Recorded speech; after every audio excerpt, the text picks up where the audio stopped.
इस मुहर्रम में जो भी हम रसूम अज़ा अंजाम दे रहे हैं, ये सिर्फ़ हमारे लिए ज़रूरी नहीं है, ये एक आम दावत है तमाम मुसलमानों के लिए।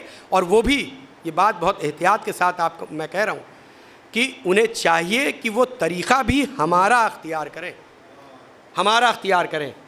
1-2 मिनट के लिए आपको ये मुतवज्जे करना चाहता हूँ, मुहर्रम, आशूरा, किसी भी शहर में, आप अलग अलग शहरों से, मुख्तलिफ़ शहरों कस्बों में रहते हैं, मेरा तंज़ नहीं है किसी पे, मैं चाहता हूँ आज़ादारी और ज़्यादा फ़र्क पाए और होनी चाहिए, लेकिन ये हमारी ज़िम्मेदारी है, अहले बैत वालों की ज़िम्मेदारी है कि हम आज़ादारी को भी उस तरह से प्रेजेंट करें जिस तरह से हमारी शहज़ादी चाहती थी और सही प्रेजेंटेशन जाए।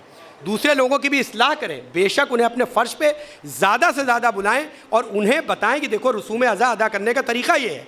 मुहर्रम गम का महीना है, खुशी का महीना नहीं है, मेले लगाने का महीना नहीं है। क्यों हम पे एतराज़ हो जाता है? इसीलिए तो हो जाता है क्योंकि हम सब उसमें शामिल हो जाते हैं।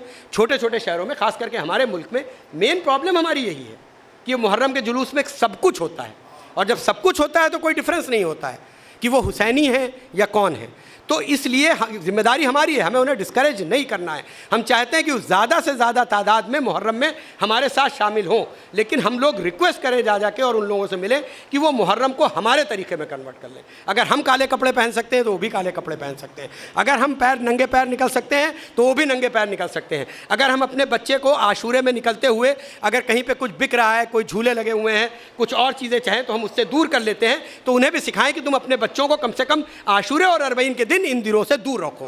तब तुम ये एहतजाज दुनिया को प्रेजेंट कर पाओगे कि देखो ये जो हम पर जुल्म किया गया है ये मजलूम का एहतजाज है, जालिमों का एहतजाज नहीं है, ये मजलूम का एहतजाज है। तो ये भी एक दर्स हम लोगों को देने की ज़रूरत है।